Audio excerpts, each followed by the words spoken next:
Bueno, mi nombre es Jesusa Cervantes. Di clases en la Universidad Autónoma de Baja California de Periodismo y tengo 35 años de experiencia de periodista. Empecé trabajando con Sergio Aro Cordero, que fue mi maestro, quien realmente me enseñó lo que es el periodismo. Realmente lo aprendí en la calle, no en la universidad. Y lo empecé a ejercer desde el segundo año de la carrera. Después fui fundadora de La Crónica de Mexicali. Cuando yo entré ahí eran Novedades y a los meses lo compraron los Silly. Después de ahí estuve en Cuba con una corresponsalía de los Silly también. Estuve allá como unos 6 meses. Luego me regresé a México y trabajé en diversos medios de comunicación. Soy fundadora del periódico Reforma y trabajé en El Economista, en El Universal, en La Jornada y durante 22 años en la revista Proceso. ¿Okay? Y aquí formé un medio de comunicación, una plataforma que se llama Infosabia, pero desgraciadamente la tiraron y alguien adquirió el sitio y eliminó casi toda la información que hay. Estoy por volver a abrirla, pero pues ya la información esa ya se perdió y tengo 5 años que regresé aquí a Baja California. Muchas gracias. Y pues muchas gracias por su tiempo, por prestarnos de su tiempo para realizar esta entrevista. Justamente me enteré de su página Infosabia, que justo quise entrar hace rato y no pude. Entonces, pues ahora ya sé por qué sucedió. Sí, si tú entras a infosabia.com.mx, es probablemente que entres porque fue el nuevo sitio que compré, aunque todavía no lo tiene parte de información vieja, lo poco que pudimos recuperar, ¿no? Pero lo de los casinos, todo eso lo tiraron, se echó a perder, las revelaciones que se hicieron del centro histórico, como el Cine Curto, el Teatro Lux, todo eso, quiénes lo compraron, quiénes se beneficiaron con esa compra, que finalmente eran funcionarios de la actual administración, pues todo eso se perdió, ¿no? Pero lo puedo volver a subir, yo tengo los documentos, ¿no? Por supuesto, sí, claro. Y vaya que, pues, el tema es justamente ese, ¿no? ¿Qué intentos, o sea, considera usted que hay para que no se sepa lo que usted publicó en esta página, ¿no? Mira, te voy a decir una cosa, en el tema de la censura, durante el tiempo que estuve en la Ciudad de México, nunca, jamás hubo ninguna indicación por parte de los directivos de que se publicara algo en tal sentido o no se publicara. Jamás, nunca. Tuve la completa libertad. Por suerte, trabajé en medios que te dejaban ejercer el periodismo a plenitud. Sin embargo, cuando llegué aquí a Baja California, que abro justamente la página, yo me di cuenta de varias cosas. De que en Baja California sí hay censura, pero básicamente hay una censura encubierta o autocensura. ¿Cuál es la censura encubierta? La encubierta es aquella que dicen que te compran publicidad, ¿no? Y te piden que publiques ciertas cosas con cierto tono y eso hace que los dueños de las plataformas no investiguen más allá, ¿no? Este fenómeno se da no porque sea la primera vez que hay publicidad disfrazada de censura o publicidad disfrazada de compra del medio de comunicación.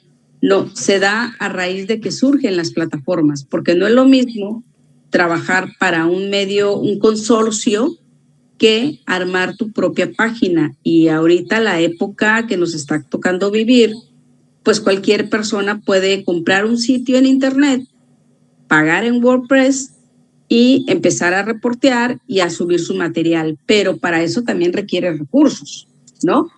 Y esto es lo que se ha utilizado por parte del gobierno, que sabe que los medios de comunicación, estas plataformas, que generalmente son una o dos personas quienes la llevan, la mantienen, requieren de recursos. Entonces se aprovechan de la falta de personal, porque no se separa quién se dedique a la publicidad y quién se dedique a reportear.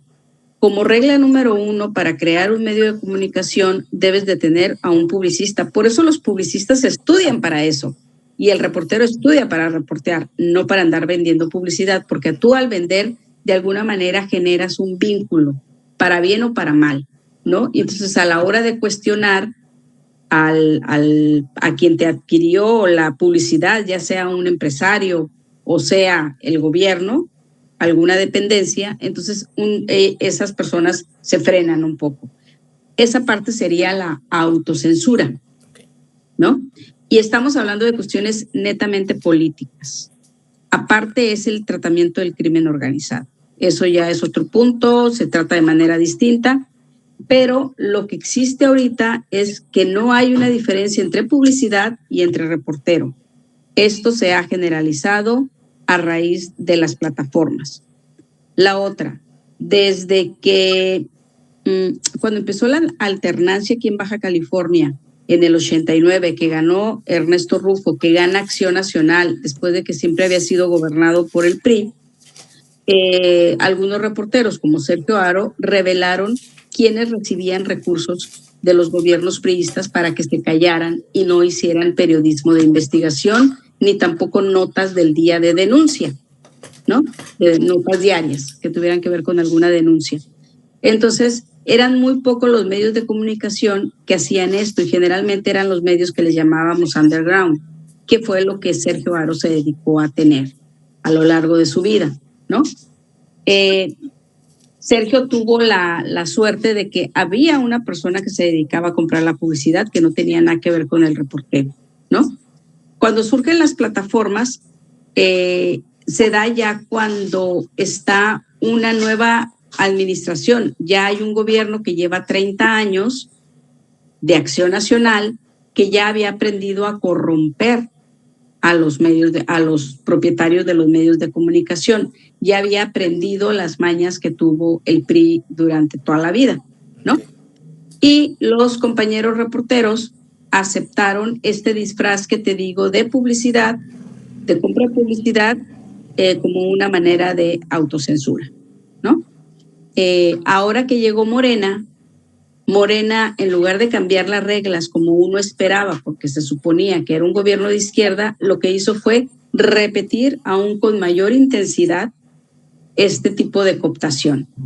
Si tú me preguntas qué medio de comunicación es libre actualmente, en Mexicali por lo menos, yo te puedo decir que libre del gobierno existe uno que se llama Brújula News, de Dianet Pérez Arriola, pero no te puedo asegurar si es libre de el área empresarial, porque no sabemos quién la financia, cómo se financia, cómo paga, porque tampoco ese medio es claro, no es abierto de cómo recibe recursos, ¿ok? Lo que sí es claro es que no recibe publicidad del gobierno bajo la consigna de evitar cualquier tipo de cooptación. Ella misma lo pone en su página, ¿no? En su portal. Entonces, ella no recibe dinero del gobierno del estado, no recibe publicidad, por lo tanto, podemos tener la certeza de que no ha sido cooptada. Sin embargo, en la parte empresarial no lo podemos afirmar porque tampoco podemos decir a ciencia cierta o con pruebas de que sí recibe recursos o está siendo financiada por un área empresarial, porque no hay datos, simplemente, ¿no? Okay. Hay otro reportero que yo considero que no recibe recursos para cambiar línea editorial. Este es Cristian, de Radar BC. Y Cristian, porque tiene la escuela justamente de Sergio Haro. Él fue en sus últimos años, él se formó con Sergio Haro, estuvo trabajando con él hasta la fecha en que falleció, ¿no? Sergio, que fue hace 7 años. Del resto de los medios, no. A lo mejor no cuestionan a la gobernadora, pero sí cuestionan a la fiscalía. Otros cuestionan al secretario de salud, pero no cuestionan a la gobernadora. Otros cuestionan a bienestar, al área de bienestar, pero no cuestionan a la gobernadora. Lo que sí, nadie en esta entidad cuestiona todos los absurdos ni tampoco las corrupciones en que ha incurrido la administración de Marina del Pilar Ávila, ni tampoco la corrupción en la que han incurrido familiares de la presidenta municipal Norma Bustamante, ¿no? O sea, son casos que se saben, que están en boca de todos, pero nadie hace una investigación al respecto. ¿Ok? Entonces, esa es la parte que te puedo decir de la censura. Por lo que respecta al crimen organizado, es otro tema totalmente distinto. Ahí generalmente hay autocensura.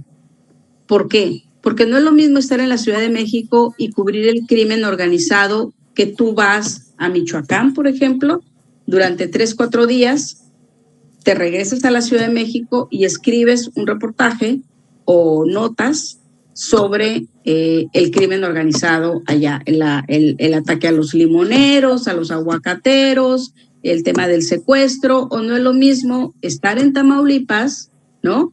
Donde incluso un medio de Tamaulipas, después de que les aventaron varias bombas a su recepción y que es un consorcio, ¿no?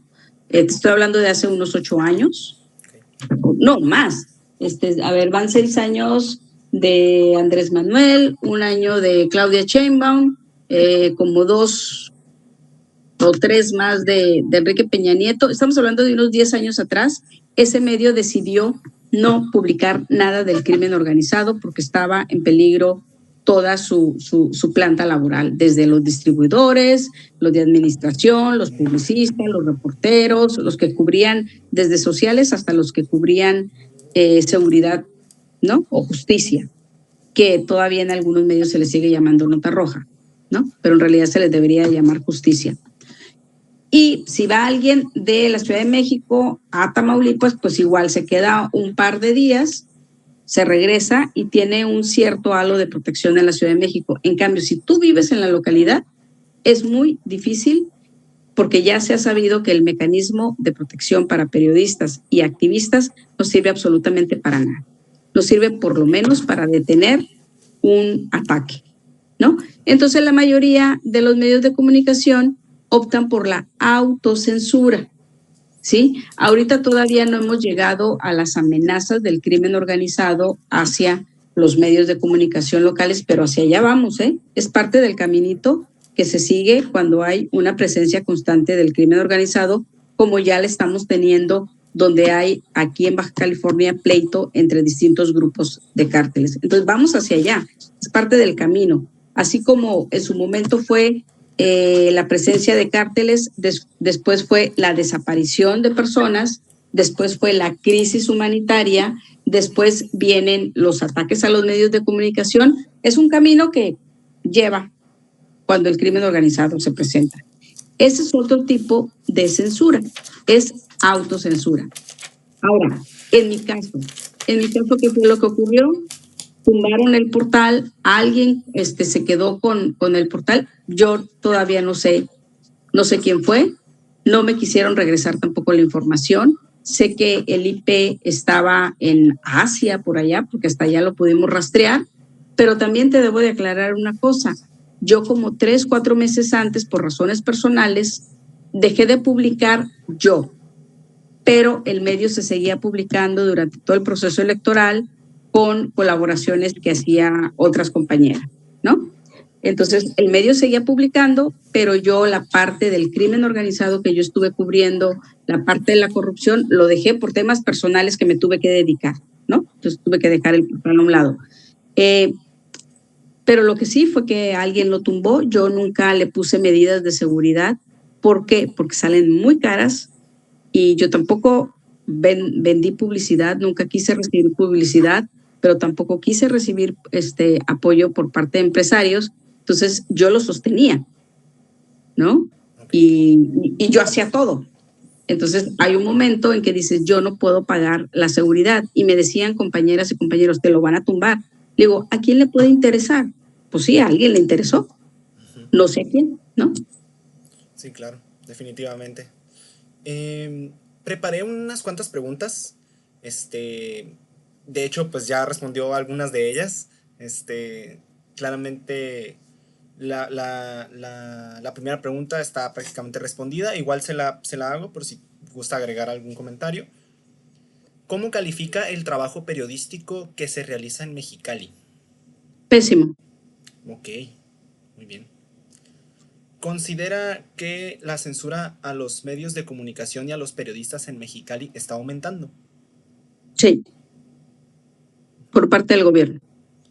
Y como te dije, con una publicidad con una censura disfrazada de publicidad. De acuerdo. ¿Qué opinión tiene acerca de la percepción de inseguridad que expresa la sociedad mexicalense? Creo que la sociedad mexicalense se queda corta. O sea, porque hay temas ya hay cobro de piso, donde los afectados no lo han dicho, ¿no?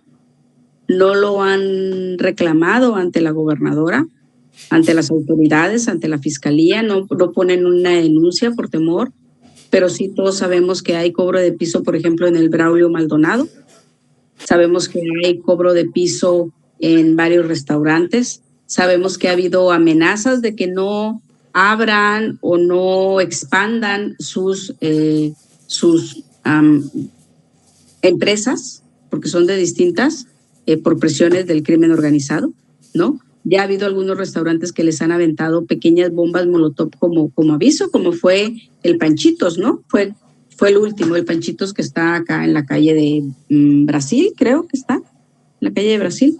Okay. Ellos ya recibieron su amenaza, ¿no?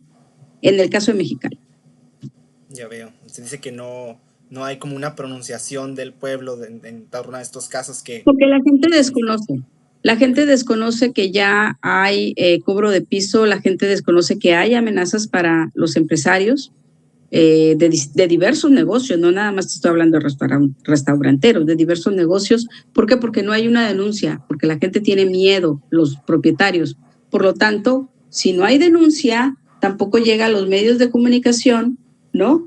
No se hace público, pero la población que no tiene negocios, claro que está en medio de una inseguridad. ¿Por qué? Porque hay muchachos desaparecidos, hay crisis de desaparición de muchachos. A nosotros como reporteros nos llegan las listas de todas las alertas de la gente que desaparece y cada día son 3, 4 personas que desaparecen. O sea, y nadie estamos llevando la cuenta. O sea, habría que meterse a todos los comunicados que nos han enviado, que nos envían día tras día desde hace mucho tiempo, y bueno, es un gran trabajo y tampoco hay tiempo ni hay personal para hacerlo, pero siempre hay desaparecidos, por lo tanto siempre hay 3, 4 familias que están siendo afectadas por el crimen, por la inseguridad, y no necesariamente crimen organizado. Cuando yo te hablo de crimen organizado, no te hablo de narcotraficantes.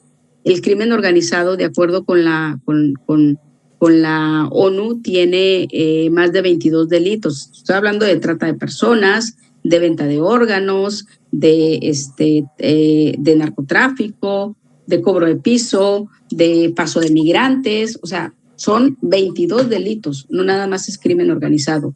Y todo eso ocurre en una ciudad como Mexicali porque es una frontera, ¿no? Y eso la gente lo está viviendo a diario, por lo menos cada día 2 o 3 familias sufren un efecto de una desaparición de un familiar.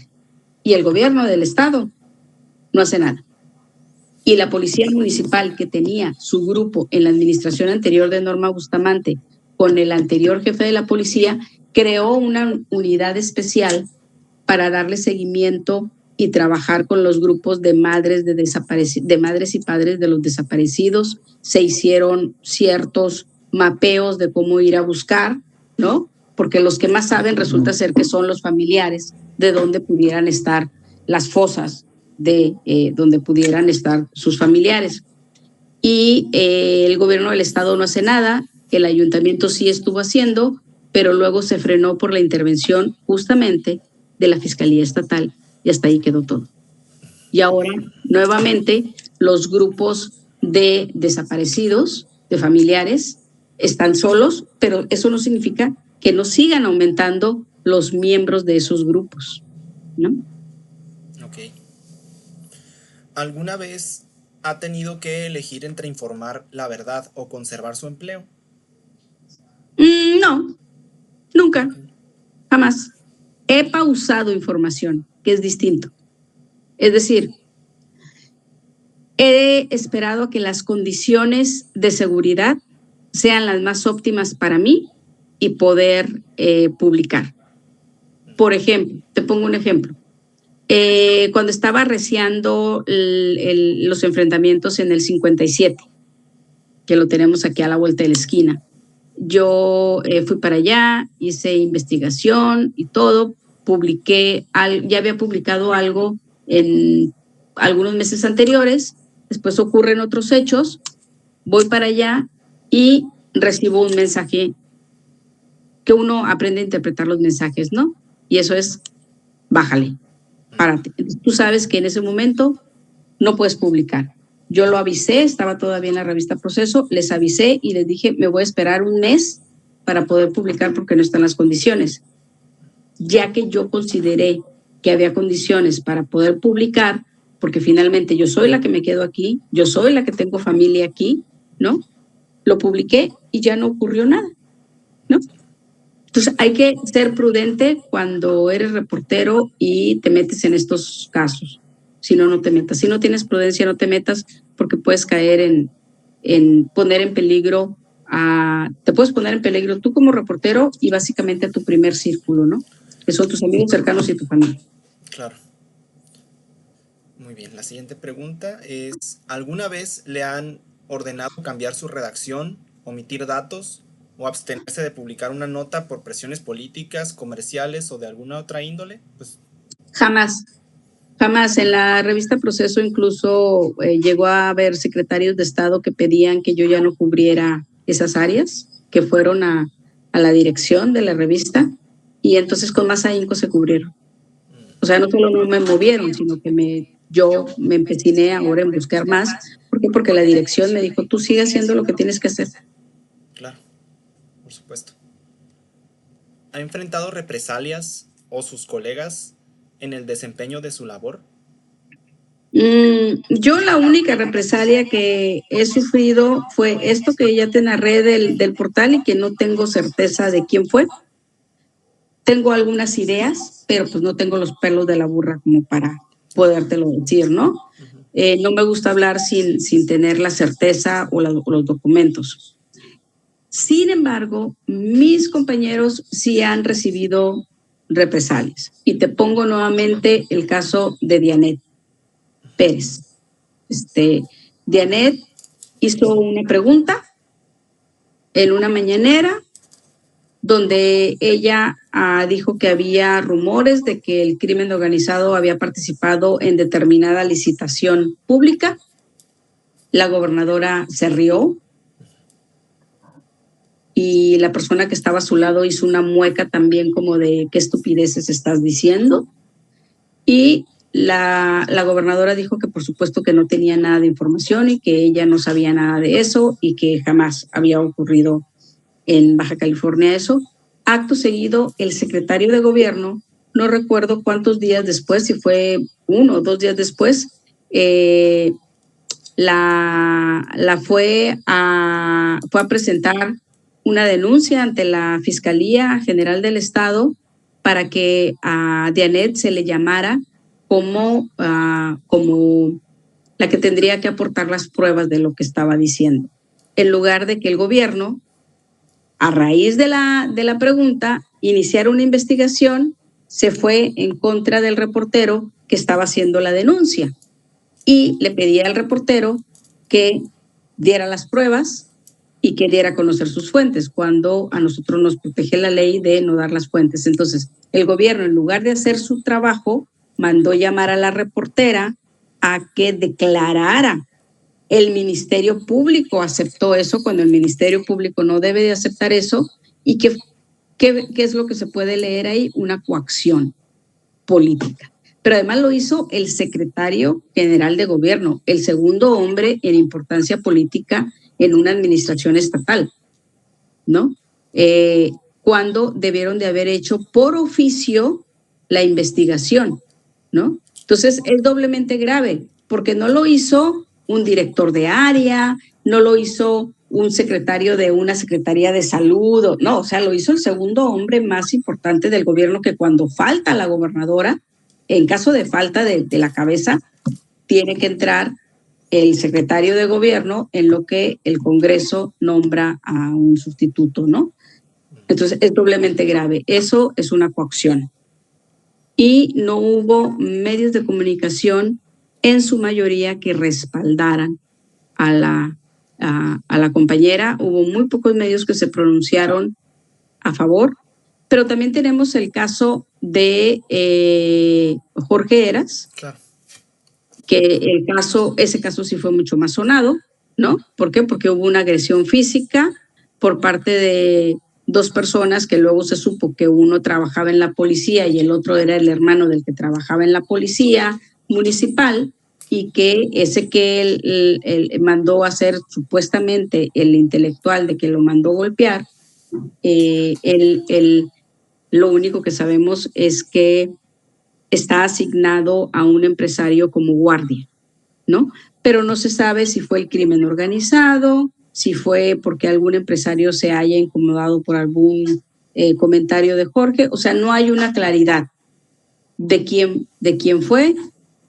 Pero fíjate, ahí el gobierno del estado inmediatamente accionó, encontraron a los que lo golpearon, encontraron al presunto autor intelectual, y en el caso de Dianet fue totalmente opuesto, ¿no? O sea, en lugar de investigar la denuncia, agredieron a la que estaba denunciando a través o la que era la correa de la denuncia, ¿no? Porque los denunciantes son las fuentes que tiene Dianet.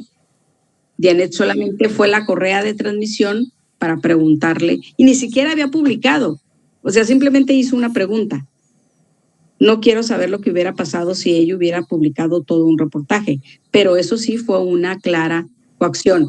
Ha habido otros casos donde se han revelado, que han sido públicos, de cómo reciben recursos algunos reporteros y cómo están involucrados algunos funcionarios, como fue el caso de Cantón, el actual presidente de la Junta de la Mesa Directiva del Congreso Local, y que fue secretario particular de la gobernadora, y que llegó como cuota de LGTB a la diputación, como candidato de Morena a la diputación local. Y en esos audios se escucha claramente como un reportero de un medio local habla de cómo le exige que abogue a su favor para que le den publicidad, y reclama por qué no le dan determinada publicidad, ¿no? Entonces, tú con eso, que son audios públicos, puedes, porque además lo subió el propio reportero, ¿no? El reportero que estaba presionando para que le dieran más publicidad y que estaba utilizando para ello una presunta amistad que tenía con el hoy legislador, y además sacó a la luz de cómo McAlpin, que es otro comunicador que no tiene nada que ver con el reporteo, que jamás en su vida ha sido reportero, ni un reportero, es simplemente un opinador sobre el trabajo que hacen los reporteros. O sea, se monta sobre las noticias que cubren los reporteros, ¿no? Y él nada más opina, lo cual no está mal, siempre y cuando le diera el crédito de dónde leyó la información, porque es claro que él es un opinador. Bueno, en esos audios también se da a conocer cómo él también recibe recursos o recibía recursos, cosa que después negó el legislador Cantón. Pero bueno, esa es una muestra de cómo opera la censura disfrazada de publicidad, ¿no? Entiendo. Muy bien. Bueno, continuamos. La siguiente pregunta es: ¿cuáles considera que son los temas que más se ocultan en los medios de comunicación? Corrupción, crimen organizado. Y sobre todo, corrupción de la cabeza del gobierno, de la gobernadora. O sea, no te puedo explicar con qué dinero se compra la ropa que usa, que es de marca, que es carísima, que con el salario que ganan no podría ni comprarse la casa que dice que se compró en Calzada y que dice que fue regalada por su mamá cuando se jubiló y la mamá la compró y ella nada más terminó de pagar. Pues no, las cuentas no cuadran, pero bueno, ese es el argumento que ella da, que fue un regalo de su mamá realmente fue la que lo compró, pero hay una serie de cuestiones que ella no puede justificar de cómo se adquirió. Se habla de la casa de San Diego, una casa que efectivamente no está a su nombre. Se habla de otra casa que, por cierto, yo estuve reporteando mucho, pero cuando ya fui a ver a nombre de quién estaba, pues no estaba a nombre de ella, ¿no? Pero son hechos que lo saben los vecinos, que la han visto, que saben que ella es la propietaria, que ella es la que usufructa el bien y que también es de gente que ha sido beneficiada con ciertas cuestiones del gobierno, ¿no? Pero nada de eso sale. O sea, nadie ha publicado nada de eso. Publicaron lo de la casa de San Diego, pero justamente quien más indagó sobre el origen de todo o a nombre de quien estaba y todo es Lupita Lizárraga, una reportera que tiene su medio de comunicación en San Diego y que ella vive en San Diego, o sea, pero de los de aquí, de los locales, nada. ¿Por qué? Porque le tienen miedo.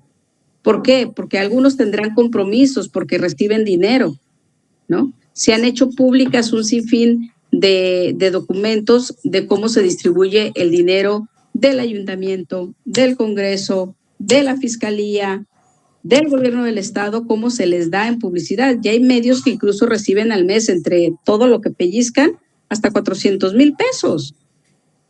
Y luego tú ves a los reporteros que forman parte de ese medio, ves que nunca hay un cuestionamiento, ¿no? Entonces, bueno, es regresar a la censura disfrazada de publicidad, ¿no? Entiendo.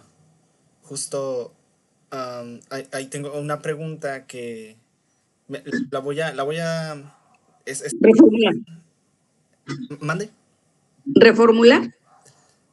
Sí quería reformularla, pero yo creo que mejor se la voy a plantear así, pero previo a esa está otra sobre la anterior pregunta que acabo de hacer. ¿Cuál considera es el objetivo de censurar a las y los periodistas que realizan reportajes sobre temas de inseguridad y violencia? A callarlos, que la gente no sepa.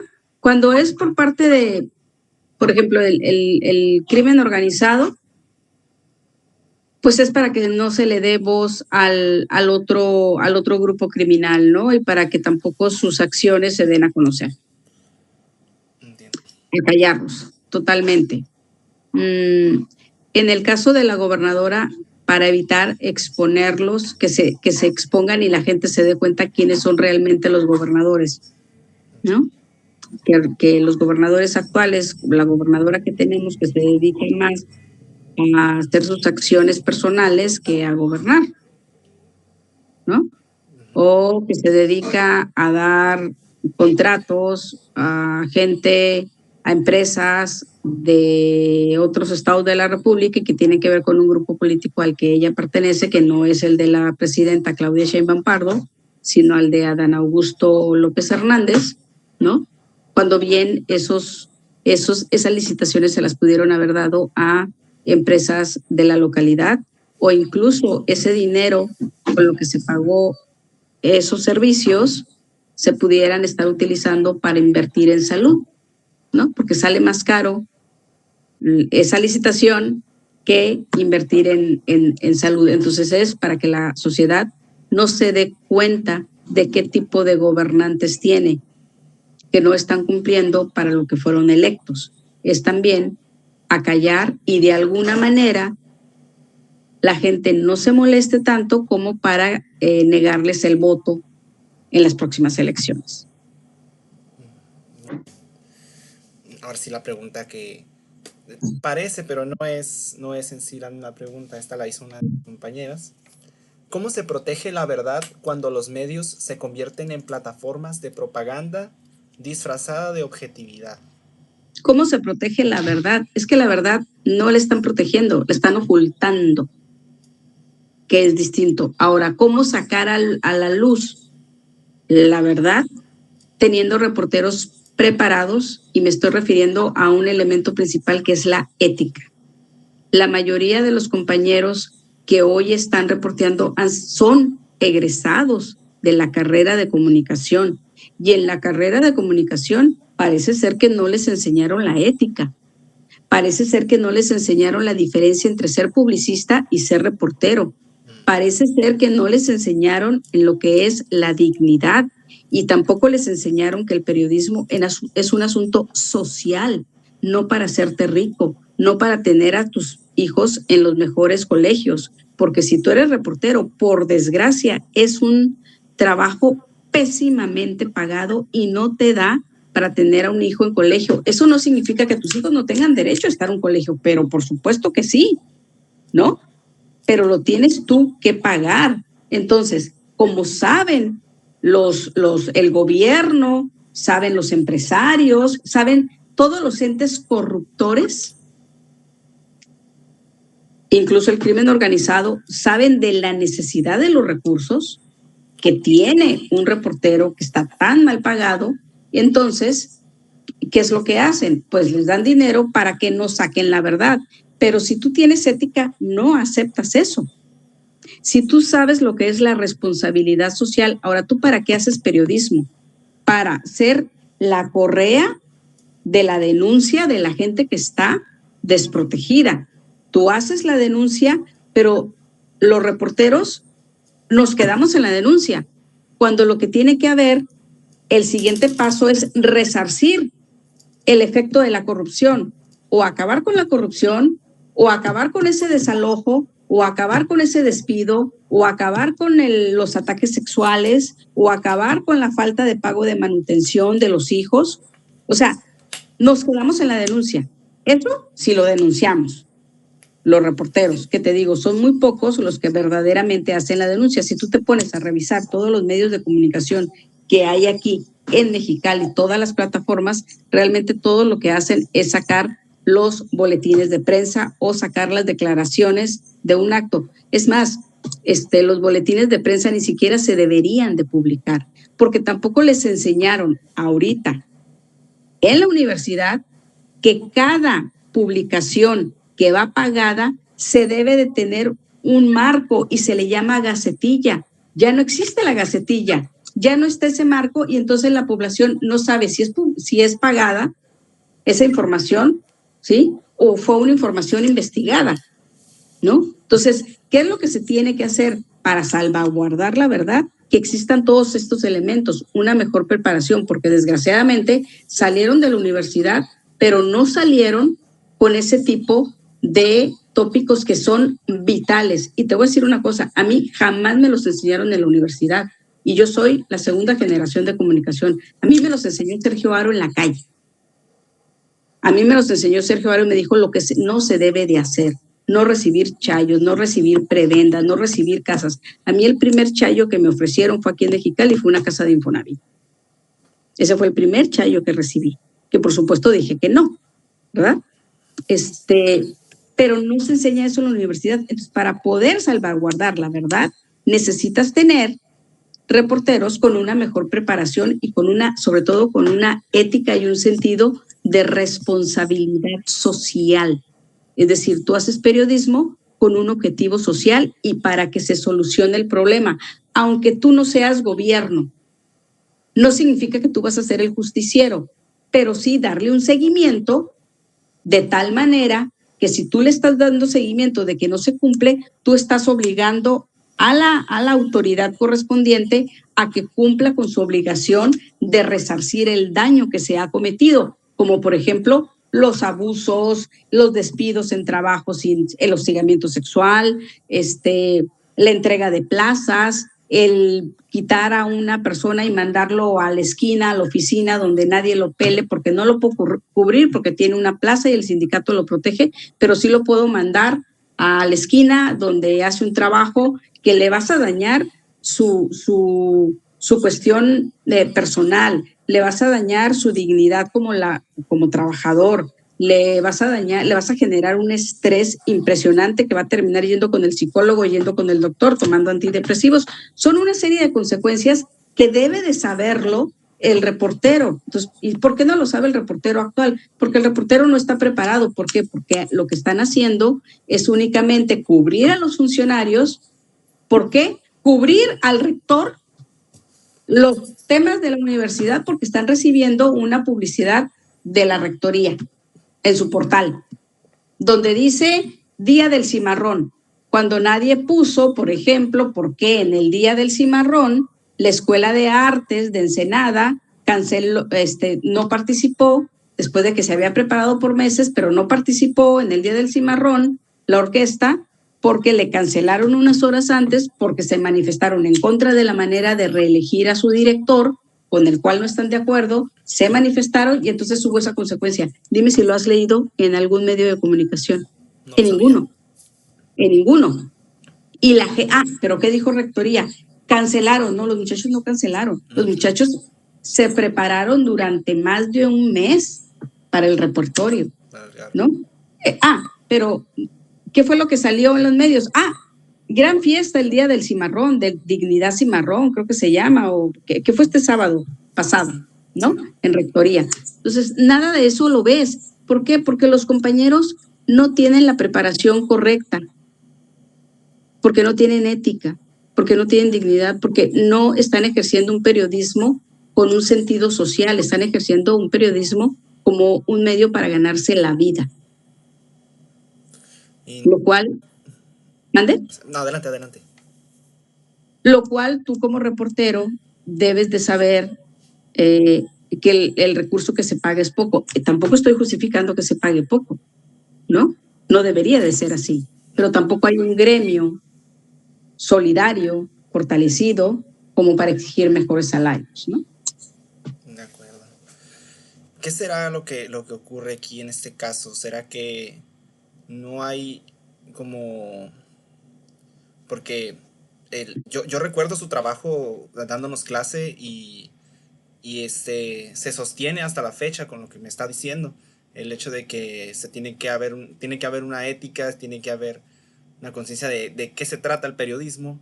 Y pues no sé, o sea, usted pues ha dado clases en la UABC, entonces hay una buena formación de parte de la institución, ¿no? Pero no necesariamente, porque okay, dime qué otro maestro. Eso voy. Mónica. Eso es lo que le quiero preguntar. ¿Será que, o sea, en la universidad no hay un interés por preparar buenos periodistas? Es que ni siquiera hay el interés por preparar periodistas. ¿Por qué? Porque es la carrera de comunicación, es un espectro muy amplio. Como por supuesto, ¿no? Que sí. Y además habría que leer el plan de estudios si no está más enfocado a comunicación organizacional para terminar trabajando en la Kenwood o en alguna empresa, ¿no? En el departamento de comunicación, y no para ser reporteros, no para ser periodistas, no, ni siquiera para ser fotógrafos, ¿no? Ya ni siquiera tienen taller de fotografía análogo. No puedes revelar. Tienes a un excelente fotógrafo que es Víctor Medina, egresado, pero él es bueno porque tiene un ojo espectacular, ¿no? Como fotógrafo, pero es fotografía digital y no es culpa de él, es que así está el plan de estudio.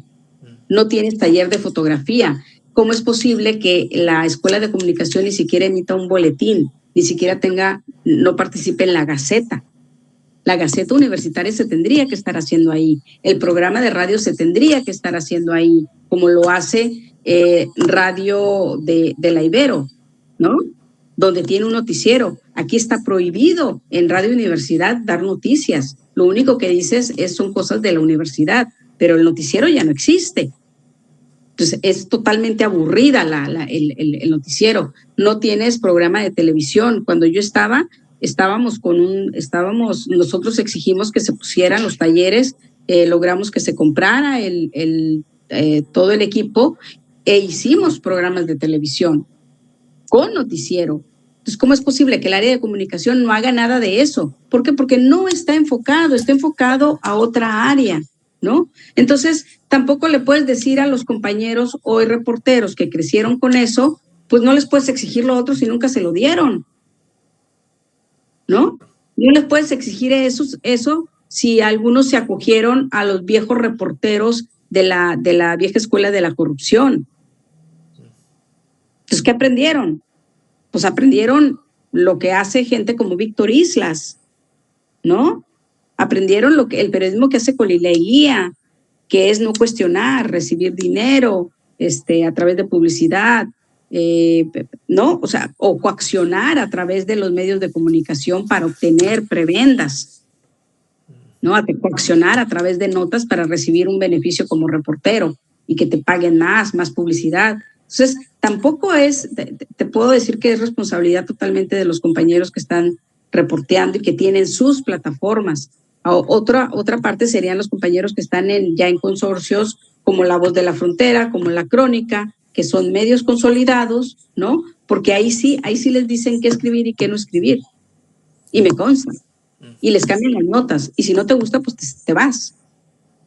Entonces, es un poco complicado. Tenemos muchísimas deficiencias, tanto de la universidad como de quienes están ejerciendo el periodismo. Y hay muy pocos, además, los maestros que tienes en la universidad no son periodistas. Okay. ¿No? Entonces, ¿cómo vas a enseñar lo que nunca has practicado? Puedes enseñar un pensamiento crítico, como Mónica. Mónica está hablando de tratar de promover un pensamiento crítico entre ustedes, sí. ¿No? Que está bien. Eso lo podrían hacer los demás maestros, pero tampoco lo hacen. Ya no está un Santiago Cázares que discutía y que te hacía que te funcionara el cerebro, o si no te aplastaba y quedabas como un ignorante ante él. Te obligaba a que pensaras. Te obligaba a que sacaras la casta y decir cómo son las cosas, ¿no? Entonces, ha cambiado mucho la universidad. Definitivamente. Entonces, pésimo, ¿no? El periodismo de principio a fin, desde la preparación hasta ya en sí el ejercicio de la profesión. Sí, creo que son muy pocas excepciones, ¿no? O sea, tienes a una Lynn Corpus que es incorruptible y que es una gran reportera, pero bueno, ella trabaja en un medio que se llama Reforma y a ella sí le dicen, esto que me estás mandando no me interesa. Y no se publica. No ha quedado de ella. Ella ha ido a investigar, no sé, cosas del agua, por ejemplo. No me interesa eso ahorita. O sea, me interesa ver, dame muertos, dame sangre, dame esto, dame algo en contra de Morena, ¿no? Es distinto. Pero es una chica incorruptible, es muy buena reportera. Villa, a pesar de que se formó con Víctor Islas, Villa es muy buen reportero, muy, muy bueno. Pero bueno, hay otras cosas, ya está en una plataforma como Ciudad Capital, que ya tiene un poco más de intereses.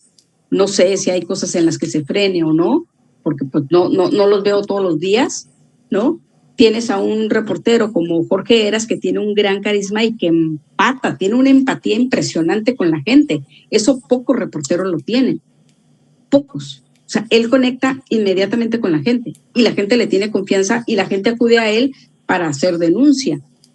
Pero el problema es que ahí no se le da seguimiento. Pero Jorge Heras no tiene la escuela, no viene de la escuela de periodismo, él viene de ciencias políticas, no viene de comunicación, y él tiene la escuela de su tío, de Toño Heras, ¿sí? O sea, hay muchos matices. Tienes a un gran columnista, a un gran reportero como Cristian, ¿no? Que viene de la escuela de Sergio Haro.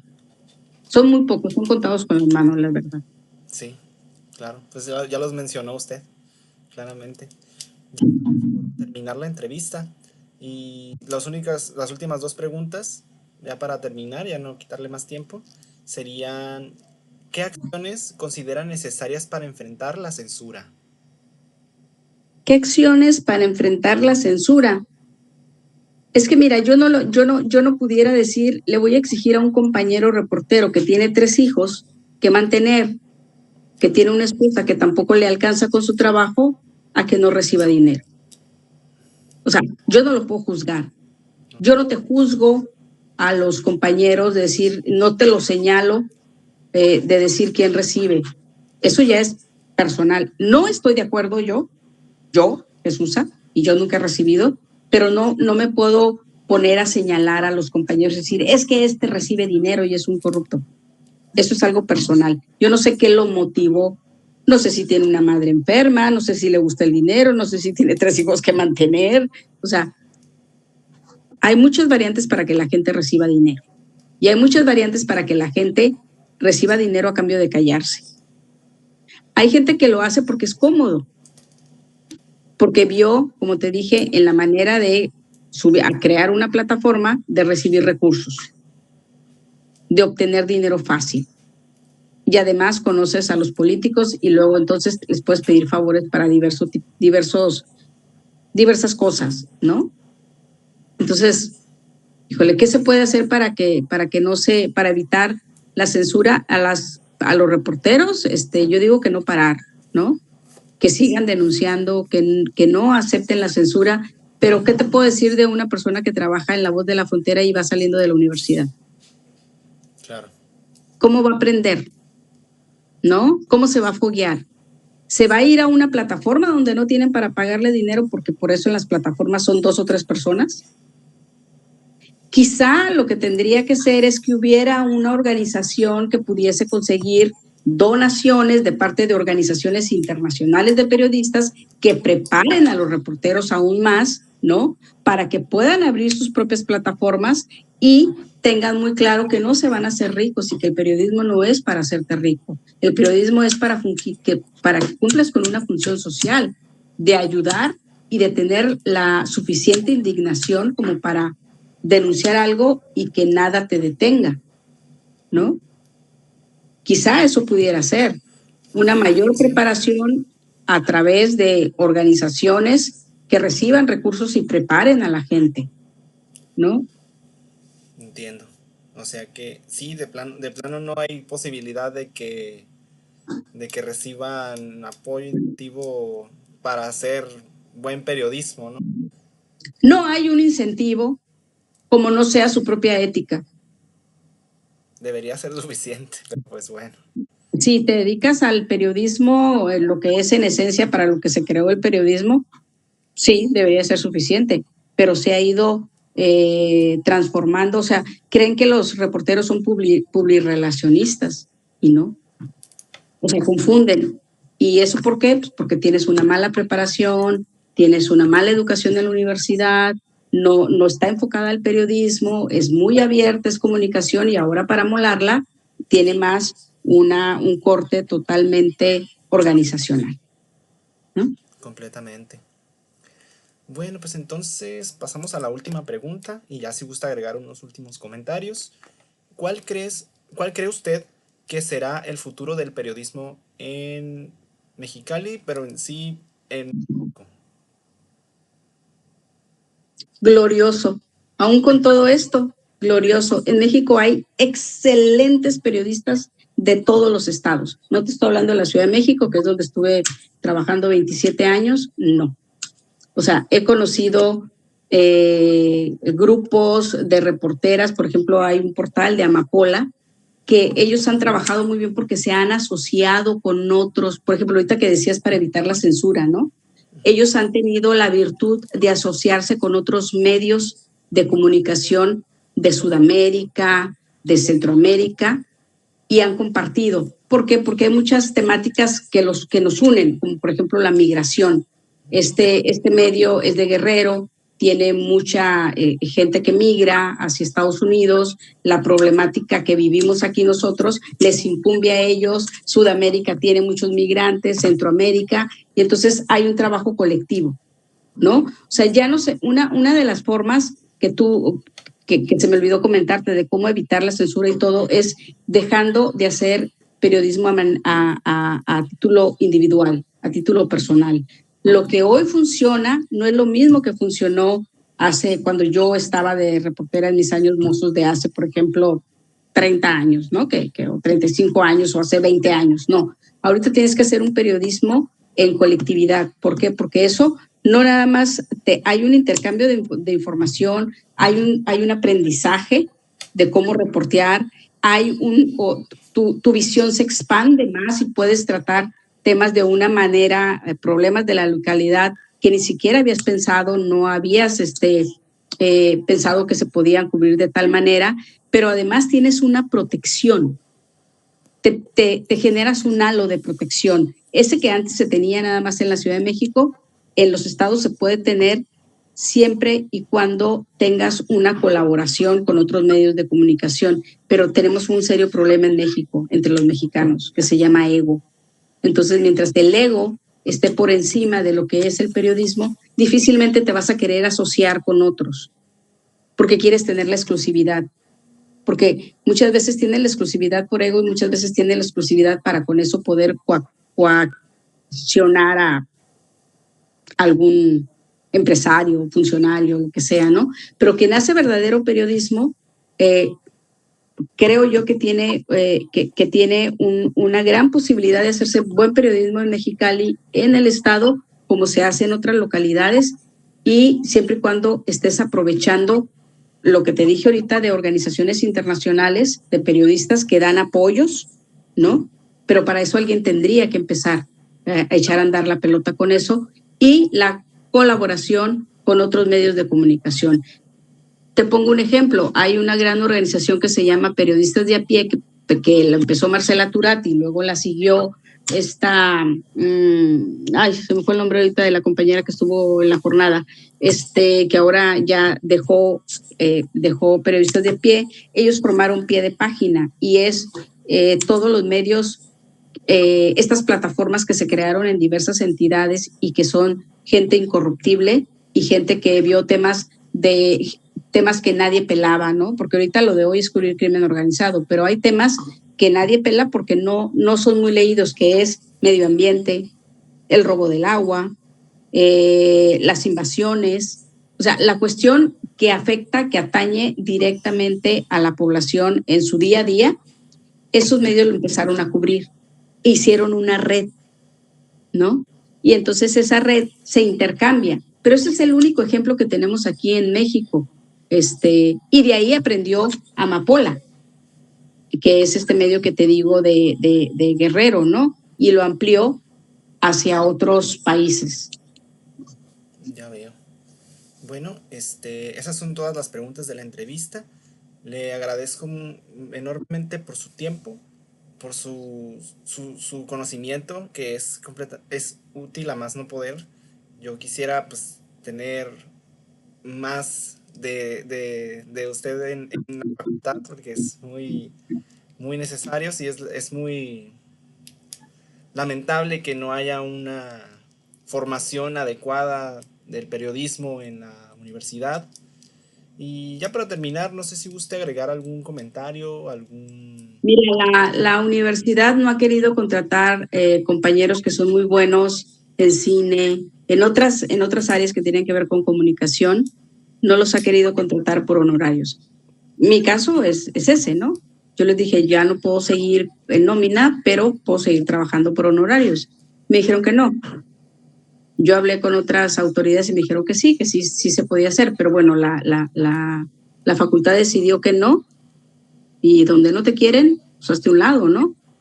Pero en la medida que la universidad cambie este rumbo que está llevando, creo que puede contribuir a crear buenos periodistas, y creo que Mexicali necesita de una carrera de periodismo.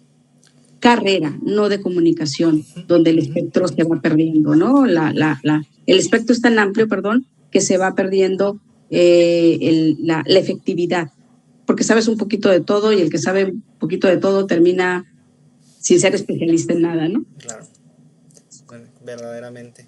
Bueno, eso sería todo por mi parte. Okay. Le agradezco mucho por su tiempo. Espero poder encontrarme con usted en algún otro momento, ya sea que en el medio. Espero que pueda llevar a cabo otra vez su página, el solucionar este problema, ya sea, me parece que comentó que ya había hecho una nueva página. Ajá, ahora es infosavia.com.mx. Si la buscas así, sí vas a poder entrar, vas a encontrar reportajes viejos, ¿no? Pero hay todavía 2 que 3. que se pudieron recuperar. ¿Ok? Y te agradezco mucho y salúdame a todos tus compañeros y mucho a la maestra Mónica, Claro que que es sí, una de su gran parte. persona. Muchas gracias. Ok, Nos bye bye. vemos. Hasta luego. Bye bye. Buenas noches. Gracias. Buenas noches.